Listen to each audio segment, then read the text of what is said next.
నమస్తే ఫ్రెండ్స్, నేను మీ Shravani. Welcome back to Shravani's kitchen. ఈరోజు మన ఈ వీడియోలో గోధుమ పిండి కొబ్బరితో మంచి రుచికరమైన కేక్ చేయబోతున్నానండి. ఇంట్లో కొబ్బరి మిగిలిపోయినా లేదా పిల్లలెంతో ఇష్టపడే కేక్ని హెల్దీగా చేసి పెట్టాలన్నా ఈ కేక్ని ట్రై చేయండి. త్వరగా చేసేయడమే కాదు, చాలా రుచిగా ఉంటాయి. మైదా పిండి లేకుండా చేస్తున్నాం కాబట్టి డెఫినెట్గా ట్రై చేయండి. మరి లేట్ చేయకుండా ఈ హెల్దీ కొబ్బరి కేక్ని ఇంతకీ ఎలా చేయాలో ఇప్పుడు చూద్దాం రండి. ముందుగా ఒక గిన్నెలోకి 1 కప్పు గోధుమ పిండిని తీసుకొని జల్లించి తీసుకుందాం. ఇక్కడ నేను హెల్దీ వేలో చేయడానికి గోధుమ పిండిని వాడుతున్నాను. మీరు కావాలంటే మైదా పిండితో అయినా చేసుకోవచ్చు.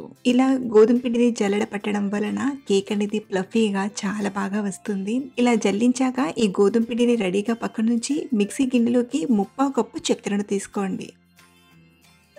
అలాగే మంచి ఫ్లేవర్ కోసం 2-3 యాలకులను కూడా తీసుకొని మెత్తగా గ్రైండ్ చేయండి.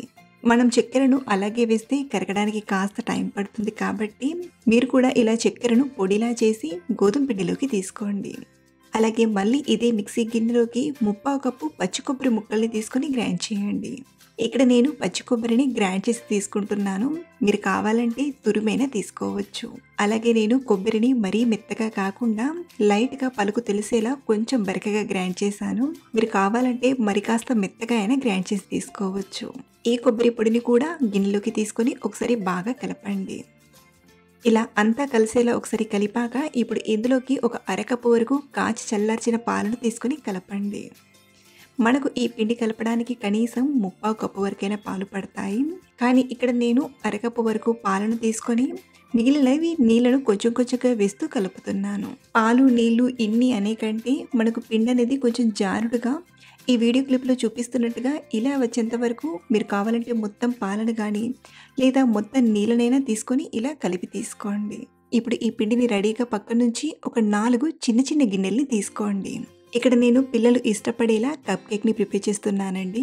మీరు ఇలా కప్ కేక్ కాకుండా ఒకే కేక్ చేయాలంటే కేక్ ప్యాన్ కానీ లేదా కింద ఫ్లాట్గా ఉండే గిన్నెలోకైనా తీసుకోవచ్చు.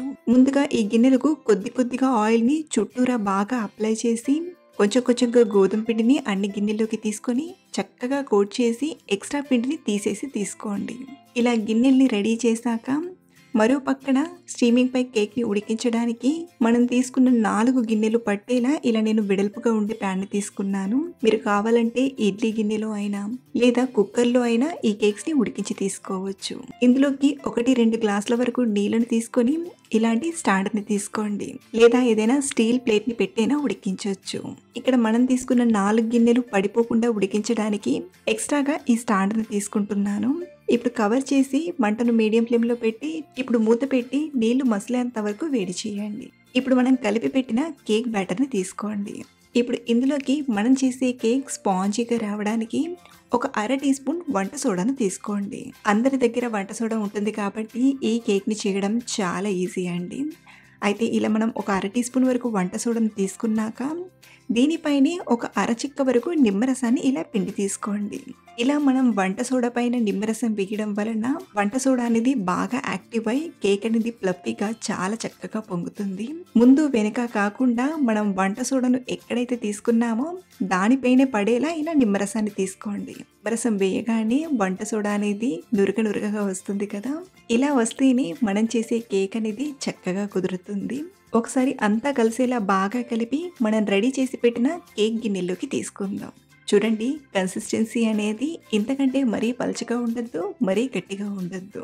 ఇప్పుడు అన్ని గిన్నెల్లోకి సగం వరకు వచ్చేంత వరకు పిండిని తీసుకోండి. మనం తీసుకున్న కేక్ బ్యాటర్ అయితే 4 గిన్నెల్లోకి ఇలా సగానికి కొంచెం ఎక్కువ వచ్చింది. ఇప్పుడు ఈ గిన్నెల్ని ఇలా ఒక 2-3 సార్లు ట్యాప్ చేసామంటే ఇందులో ఏమైనా ఎయిర్ గ్యాప్స్ ఉంటే అవన్నీ పోతాయి. ఇక్కడ నేను దీనిపైన కొంచెం తరిగిన ఆల్మండ్స్ని అలాగే పంప్కిన్ సీడ్స్ని తీసుకుంటున్నాను. మీరు కావాలంటే ఇలా పైన డ్రై ఫ్రూట్స్ వేయకుండా అయినా చేయొచ్చు. ఇలా రెడీ చేసిన ఈ కప్ కేక్స్ని ఇప్పుడు స్టీమింగ్ పై ఉడికించుకుందాం. మరో పక్కన కూడా నీళ్లు చక్కగా మసులుతున్నాయి. ఇప్పుడు పైన మూతను తీసేసి ఇందులోకి మనం తయారు చేసిన కప్ కేక్స్ని తీసుకోండి. లోపల స్టీమింగ్ అనేది బయటికి పోకుండా పైన మూతను మంచిగా కవర్ చేసి మంటను మీడియం ఫ్లేమ్లో పెట్టి 20-25 నిమిషాలు ఉడికించండి. అదే మీరు ఇలా కప్ కేక్స్ కాకుండా ఒకే కేక్ని చేస్తుంటే 30-35 మినిట్స్ పడుతుంది టైం. 25 మినిట్స్ తర్వాత చూపిస్తున్నానండి. ఇలా మనం చాకుతో కానీ లేదా ఏదైనా టూత్ పిక్తో కానీ గుచ్చి చూసామంటే తడిగా రాలేదంటే కేక్స్ బాగా ఉడికినట్లు. మనకైతే ఇక్కడ కేక్స్ చక్కగా ఉడికిపోయాయండి.